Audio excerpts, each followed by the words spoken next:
ብዙ ጊዜ ለመለወጥ እናቅዳለን ለምን አይሳካልን ነው አሁን በለመድነው ኃጢያት ሁሉ መላሰን እንወድቅበታለን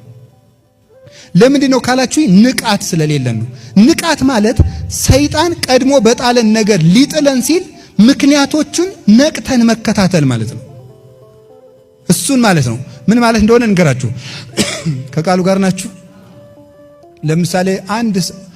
አንዲት ሴት በዝሙት ደጋግማ የወደቀች ብትሆን እንዴት መንቃት እንዳለባት እንገራችሁ አንድ የሥራ ባልደረባዋ እንዲህ ይላታል ዛሬ በጋራ የምናዘጋጀው ሪፖርት አለ ይላታል ስንት ሰዓት እንገናኝ ከምሽቱ 1 ሰዓት ነው የሚመችኝ ቀን ብዙ ስራ አለኝ አላት ኖ እዚህ ላይ ነው መንቃት የሚያስፈልገው 1 ሰዓት ካለ ሪፖርቱ 4 ሰዓት ቢፈጅ እስከ ስንት ሰዓት ሊቆይ ነው ከቤት 4 ሰዓት ላይ እራት ቀምሰ ሄድ ቢባል እስኪ በሉ ስንት ይፈጃል 5 ሻይ ላፍላለ ቢባል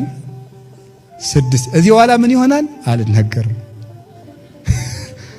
መንቃት ማለት ምን ማለት ነው መጀመሪያ ነገሮቹ ነገር ሊጀምሩ ሲሉ መከታተል ነው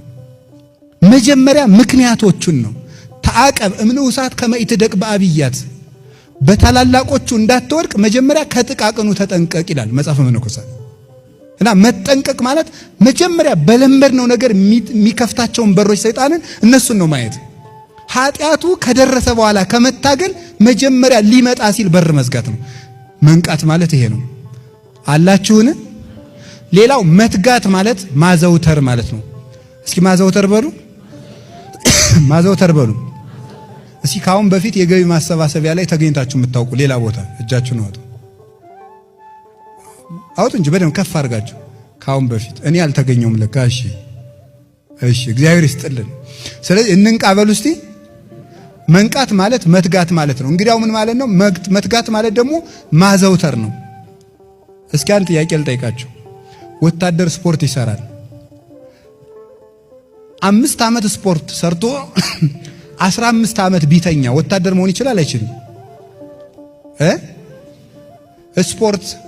4 ቀን ሰርታችሁ ብትተውት ምን ይሆናል ስትራፖ ነው የሚሆነው ስለዚህ ምን ማለት ነው ማዘውተር እስኪ ማዘውተር በሉ ጂም በአማርኛ ምንድነው